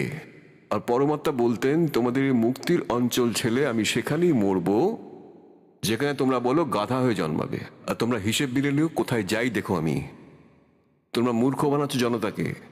भाई मुक्ति खेत को छोड़ चले हैं ओ तज काशी अस्थाना हो, मुक्ति खेत को छोड़ चले हैं ओ तज काशी अस्थाना हो, साहा सिकंदर कदम लेते हैं, साहा सिकंदर कदम लेते हैं बादशाही सुल्ताना हो, दोनों दिन चल संग जाके हिंदू मुसलमाना हो, दोनों दिन चल संग जाके हिंदू मुसलमाना हो। भाई चार वेद के वक्ता संग है, ওই ব্রাহ্মণ ওই চার চারটে বেদের বক্তা। भाई चार वेद के वक्ता संग है वो खुद जी बरे बियाना हो, सालिग्राम सूरत से सेवे, सालिग्राम सूरत से सेवे ओ बाचे पथी पाना हो, दोनों दिन चले संग जाके हिंदू मुसलमान हो। भाई सट दर्शन जाके संग चले है ओ गात बानी नाना हो, सर दर्शन जाके संग चले है। ছপন্থের লোকেরাই গিরি পুরী বলছে সবাই যাচ্ছে দেখতে, যে দেখি কি করে মরবে আর গাধার জন্ম হবে না তার। मैं सर दर्शन जाके संग चले है ओ गावत बानी नाना हो, अपना अपना इष्ट मनाओ बे, अपना अपना इष्ट मनावे ओ बाचे पोथी बना हो, दोनों दिन चले संग जाके हिंदू मुसलमान हो, की ना मगर पियाना सतगुरु, की ना मगर पियाना सतगुरु, की ना मगर पियाना हो, दोनों दिन चल संग जाके हिंदू मुसलमान हो, दोनों दिन चले संग जाके हिंदू मुसलमान हो। भाई मुक्ति खेत को छोड़ चले हैं, वो तज काशी अस्थाना हो। मुक्ति खेत को छोड़ चले हैं, वो तज काशी अस्थाना हो। शाह सिकंदर कदम लेते हैं, शाह सिकंदर कदम लेते हैं, बादशाही सुल्ताना हो। दोनों दिन चले संग जाके हिंदू मुसलमान हो। भाई चार भेद के वक्त संग है, वो खोजी बड़े बयाना हो। सालेग्राम सूरत से सेवे, सालेग्राम सूरत से सेवे, ज्ञान समुंदर दाना हो। दोनों दिन चले संग जाके हिंदू मुसलमान हो। भाई सठ दर्शन जाके संग चले हैं, ओ गावत बानी नाना हो। अपना अपना इष्ट संभाले, अपना अपना इष्ट मनावे, ओ बाचे पोथी बना हो। दोनों दिन चले संग जाके हिंदू मुसलमान हो। भाई चादर फूल बिछाए सदगुरु, चादर फूल बिछाए सतगुरु, वो देखे सकल जिहाना हो। चार दाग से रहत जुलाहा, चार दाग से रहत जुलाहा, अब कट अलग अमाना हो। दोनों दिन चले संग जाके हिंदू मुसलमान हो। दोनों दिन चले संग जाके हिंदू मुसलमान हो। भाई बीर सिंह बघेला करे बिनती, बीर सिंह बघेला करे बिनती, वो बिजली खान पठाना वो। दो चादर बख्शीश करी है, दो चादर बख्शीश करी है, दीने ये परवाना वो। दोनों दिन चले संग जाके हिंदू मुसलमान हो। भाई नूर नूर निर्गुण पद मेला, वह देख भय हैराना हो। पदलोलिन भय अविनाशी, पदलोलिन भय अविनाशी, ओ पाया पिंड न प्राणा हो। दोनों दिन चले संग जाके हिंदू मुसलमान हो। भाई शब्द स्वरूप साहेब सर्वंगी, वो शब्द शब्द समाना हो। दास गरीब कबीर अरस में, उसके फरके ध्वजा निशाना हो। दोनों दिन चले संग जाके हिंदू मुसलमान हो। যখন পরমাত্মা ওপরে যাচ্ছিলেন তখন দুর্গা এক সুন্দর যুবতী মেয়ের রূপ ধরে ওখানে দাঁড়িয়ে পড়লেন সামনে এসে। দেখা মগহর জহুরা সতগুরু, देखा मगर जहूरा हो। भाई काशी में कीर्ति कर चाले, वो झिलमिल देही नूरा हो। काशी में कीर्ति कर चाले, वो झिलमिल देही नूरा हो। माया आद अरस से उतरी, अरस माने आकाश थेके, आदि माँ এই दुर्गा। माया आद अरस से उतरी, ओ बनी अप्सरा हुरा हो। हम तो बड़े कबीर पुरुष को, हम तो बड़े कबीर पुरुष को, तू है दुल्हा पूरा हो। काशी में कीर्ति कर चाले, वो झिलमिल देही नूरा हो। माया कहे कबीर पुरुष से, मेरा देखो बदन जहूरा हो। अरस विमान स्वर्ग में मंदिर, मंदिर माने महल। अरस विमान स्वर्ग में मंदिर, ये भोगे हमको सूरा हो। काशी में कीर्ति कर चाले, वो झिलमिल देही नूरा हो। कहे कबीर सुनोरी माया, कहे कबीर सुनोरी माया, तुम कुटल नजर क्यों घूरा हो। जिन भोगे सोए कल रोगी, जिन भोगी सोए कल रोगी, वो हो गए धूरम धूरा हो। काशी में कीर्ति कर चाले, वो झिलमिल देही नूरा हो।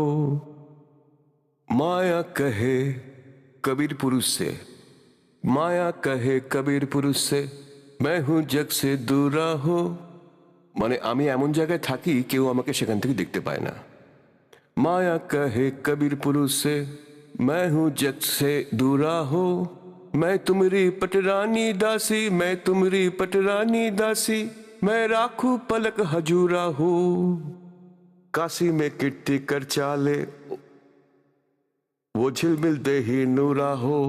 कहे कभी सुनोरी माया, तुम हो लड्डू बूढ़ा हो। कहे कबीर सुनोरी माया, तुम हो लड्डू बूढ़ा हो। जो तुझे खावे वो मर जावे, जो तुझे खावे ओ वह जावे, तास अकल के कुराओ। काशी में कीर्ति कर चाले, ओ झिलमिल दे ही नूराओ। শ্বেত মুকুট মানে যেখানে সাদা ছাতা আছে। পরমাত্মা বলছেন যে মায়া, তুই তো একটা কাঠের গুঁড়োর লাড্ডু, কাঠের গুঁড়োর লাড্ডু, কাঠের গুঁড়ো দিয়ে বানানো লাড্ডু কাচের জারিতে রেখে দেওয়া হয়।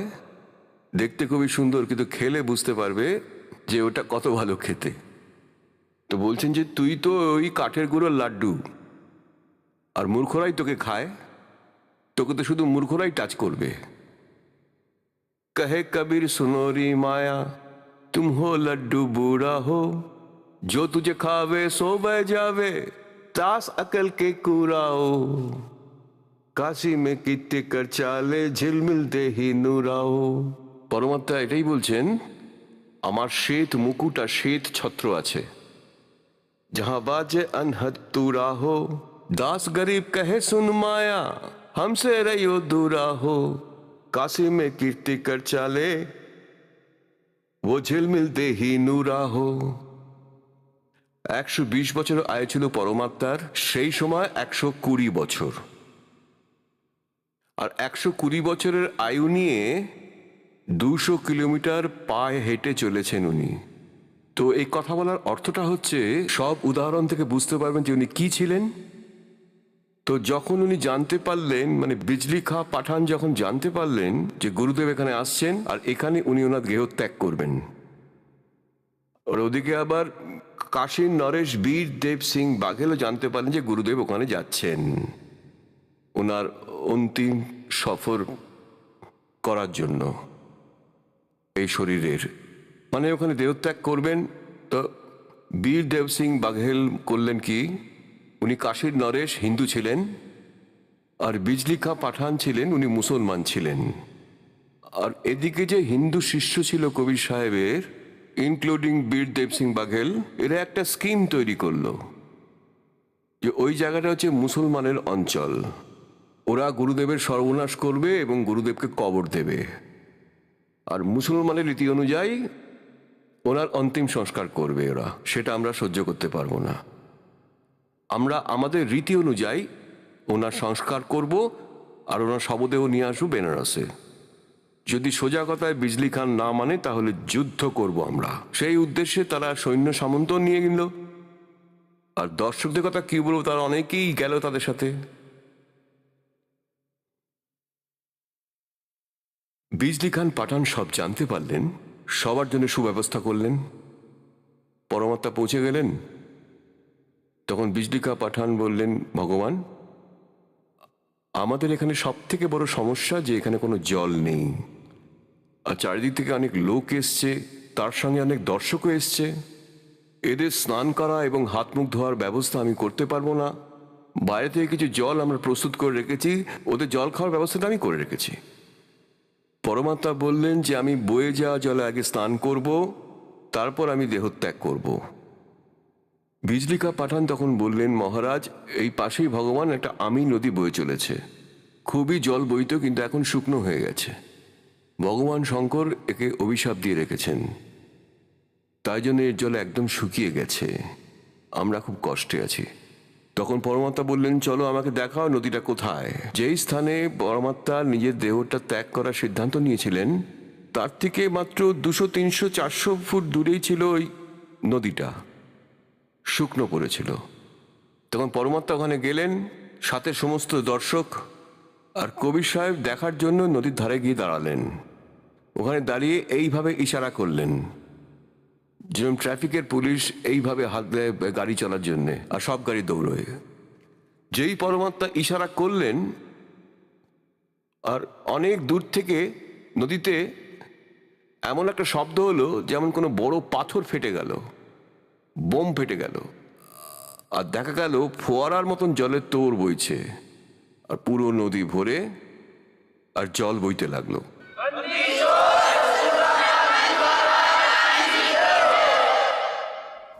এরকম নির্মল জল সত্যলোক থেকে পাঠিয়েছেন ভগবান। সে তো বরই ছিল, একে বেঁকে যায়। তখন সবাই স্নান করলেন, হাত মুখ ধুলেন। পরমাত্মা বললেন যে বিজলি খা পাঠান, একটা চাদর নিচে পাতো, এখানে আমি শোবো, আরেকটা চাদর আমি গায়ে চাপা দেব। তারপর পরমাত্মার জন্য চাদর বিছানা হলো, তার উপর সুগন্ধি ফুল রাখা হলো 1 ইঞ্চি মোটা করে, যে গুরুদেব এখানে শোবেন। তখন পরমেশ্বর জিজ্ঞেস করলেন বিজলি খা পাঠান। তখন বিজলি খা পাঠান মুসলমান সৈন্যদের নিয়ে ওরাও দাঁড়িয়েছিলেন 100 ফুট দূরে। আর বীর দেব সিং বাঘেল, কাশীর হিন্দুর রাজা, সেও 100 ফুট দূরে অন্য সাইডে সব সেনা নিয়ে সতর্ক হয়ে দাঁড়িয়েছিলেন, নিজেদের অস্ত্র নিয়ে একদম সজাগ হয়ে। আর দর্শক মাঝখানে সব বসে। পরমাত্মা জিজ্ঞাসা করলেন, দুজন বিজলি কা পাঠান বীর দেব সিং বাঘেল সামনে দাঁড়িয়েছিলেন নিজেরা গুরুজির দুপাশে। পরমাত্মা তখন দুজনকে ডেকে জিজ্ঞেস করলেন যে ভাই, এসব সৈন্য নিয়ে এসছো কেন তোমরা দুজন? দুজনই মাথা নত করে লজ্জায় রইল, কিছু বলতে পারলো না। তো অন্য লোকেরা ছিল হিন্দু আর মুসলমান। তখন মুসলমানরা বলল যে আপনার মৃত্যুর পরে আমরা আপনার দেহ মুসলমান রীতিতেই সংস্কার করব, আর যদি এই হিন্দুরা না মানে তাহলে আমরা ওদের সাথে যুদ্ধ করব। আর হিন্দুরা বলল যে আমরা এদেরকে আপনার অন্তিম সংস্কার ওদের রীতিতে করতে দেব না, আর ও যদি না মানে এই জন্য সৈন্য নিয়ে এসেছি, আমরা যুদ্ধ করে জবরদস্তি নিয়ে নেব। পুণ্যাত্মাগণ সেই সময় ভবিষ্যৎ বক্তারা ভবিষ্যৎবাণী করে রেখেছিল যে যে এই বছরে এক ভয়ঙ্কর গৃহযুদ্ধ হতে চলেছে এবং অনেক মানুষ তাতে মারা যাবে। এখন পরমাত্মা সেটাই দূর করার ছিল। যদি মালিকের সেই সামর্থ্য না থাকতো তাহলে যুদ্ধে অনেক হিন্দু আর মুসলমান মারা পড়ত। পরমাত্মা তখন বললেন যে খবরদার, তোমরা নিজেদের ভেতর একদম ঝগড়া করবে না। যদি তোমরা ঝগড়া করো, দুজনকে এই 3 তালাক, হিন্দু আর মুসলমানকে আমি 3 তালাক দিয়ে দেবো। এরপরেও শোনো, তোমরা আমার শরীরটাকে দুভাগে ভাগ করেও নিতে পারো, কিন্তু তোমরা যুদ্ধ করো না, তাহলে আমার সম্মান হানি হবে। এবার ওপর থেকে তো সবাই সব হ্যাঁ হ্যাঁ করছিল যে ঠিক আছে ঠিক আছে, কিন্তু মনে মনে ভাবছিল একবার গুরুদেব শরীর ছেড়ে চলে যাক, তারপর আমরা দেখে নেব। উনি তো অন্তর্যামী ছিলেন, সবই জানতেন যে এদের মধ্যে কি কুবুদ্ধি চলছে। একটা চাদর পাতা ছিল, শুয়ে পড়লেন আরেকটা চাদর চাপা দিয়ে। একটু পরে, কয়েক সেকেন্ড পরে পরমাত্মা ওপরে যাচ্ছিলেন, আকাশে যাচ্ছিলেন, সশরীরে যাচ্ছিলেন। ওখান থেকে আকাশবাণী করলেন যে ভাই, চাদরটা উঠাও, হটা দো পর্দা, ইসমে নেহি হ্যায় মুর্দা। এত জোরে বললেন উনি, গুরুজির আওয়াজ এত জোরে, সবাই উপরে তাকালো। বললেন যে পরমাত্মা যাই দেখো চলে যাচ্ছেন, পরমাত্মা চলে যাচ্ছেন, কত তেজস্বী শরীর ওনার। এবং চাদরটা সরিয়ে দেখলেও যতটা মালিকের শরীর ছিল ততটাই সুগন্ধি ফুলে ভরে আছে চাদরটা পুরো। এটা তো মালিকের লীলা, কিন্তু সশরীরে চলে গেছেন।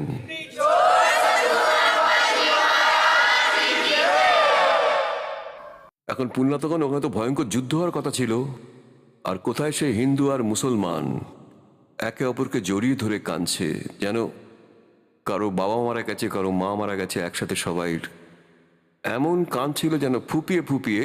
আর পশ্চাৎ নিজেদের অজ্ঞানতার কথা ভেবে তারা কান্নাকাটি করছিল যে আমরা বুঝতে পারিনি যে উনি স্বয়ং আল্লাহই এসেছিলেন। কাঁদতে কাঁদতে বিলাপ করছিল যে আমরা খুব খারাপ কাজ করেছি, আমরা কখনো সুখ, অন্তিম সময়ে সুখ দিতে পারলাম না মালিককে, অন্তিম সময়ে আমরা তাকে কত কষ্ট দিলাম। তখন ওই বিজলি কা পাঠান বললেন যে ভাই, একটা চাদর আপনি নিন, আরেকটা আমি নিচ্ছি, অর্ধেক ফুল আপনি নিন আর অর্ধেক ফুল আমরা নেব। বড় দয়ালু আমাদের মালিক। আমরা তো বুঝতে পারিনি, আমরা অজ্ঞ হিন্দু আর মুসলমান শুধু তর্কের মধ্যেই থাকি। তা অর্ধেক অর্ধেক ভাগ করে সেখানে 100 ফুটের দূরত্ব রয়েছে। এদিকে হিন্দুরা বানিয়েছেন তাদের ভগবানের স্মৃতিফলক, এদিকে মুসলমানরা বানিয়েছেন, সেটা আজকেও রয়েছে। এখন আমি সেই ছবিও এনেছি এখানে, আপনাদের আমি সেটা দেখাচ্ছি। এই যে এটা হচ্ছে মুসলমানদের স্মৃতিসৌধ। এর ভিতরে একটা ছোট্ট জায়গা আছে, সেখানে আমি গিয়েছিলাম। আর এইখানে একটা গেট আছে মুসলমানদের, আর এই সাইডে আরেকটা আছে হিন্দুদের গেট। আর এই যে স্মৃতিসৌধ আছে এটা হিন্দুরা তৈরি করেছেন। আর এই মাঝখানে এখানে একটা গেট আছে দুদিকে যাওয়ার জন্য। এখানে কোনো ভেদাভেদ নেই, হিন্দু আর মুসলমানদের মধ্যে আজ পর্যন্ত কোনো ঝগড়াঝাটি এখানে হয়নি। এই স্মৃতিসৌধ এখনো রয়েছে, পরম পিতার সশরীরে চলে যাওয়ার এই স্মৃতিসৌধই হলো প্রত্যক্ষ প্রমাণ।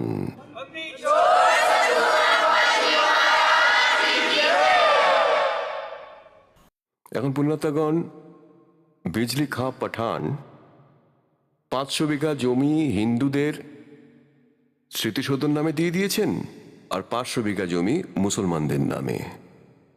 যেখানে কবির পন্থের ওখানে আচার্য মহন্ত থাকেন, দাস সেখানে দেখে এসেছে, আর কাশী চওড়ার ভেতরেই তাদের কার্যকলাপ সীমিত। তা পুণ্যার্থীগণ, এতক্ষণ যে এই ধারণাটা ভুল ছিল আমাদের ভগবানের বিষয়ে, এখন এই সৎসঙ্গ শুনলে ব্যাপারটা আপনাদের ক্লিয়ার হয়ে যাবে। এটাই যথার্থ জ্ঞান। কারণ এতদিন আমরা লোক বেদে শুনতাম যে কবি সাহেব একজন তাঁতি ছিলেন, ধানক ছিলেন, তাকে কুড়িয়ে পাওয়া গেছে, বিধবা ব্রাহ্মণীর থেকে জন্ম হয়েছে। হ্যাঁ, আমরা ঠিকঠাক কোনো কিছু পরমাত্মার ব্যাপারে জানতাম না। আর চোখে দেখে সেই সব সন্তরা বলেছেন, আর তার সাথে আমাদের সৎগ্রন্থই সেটা প্রমাণ দিয়েছে যে পরমাত্মা পূর্ণব্রহ্ম, সমস্ত সৃষ্টির রচনাকার কবির পরমাত্মা। अनंत कोट ब्रह्मांडी का एक रति नहीं भारे, सतगुरु पुरुष कबीर है ये कुल के सिरजनहारे। हम सुल्तानी नानक तारे दादू को उपदेश दिया, जात जुलाहा भेद न पाया काशी माहे कबीर हुआ। আপনাদের পরম সৌভাগ্য পুণ্যার্থীগণ, আপনারা এই অমর কথা, অমর পুরুষ সত্যনারায়ণের কথা শোনার সুযোগ পেয়েছেন। ধন্য আপনাদের মাতা পিতা যাদের থেকে আপনার জন্ম হয়েছে। বলো সদ্গুরুদেবকে।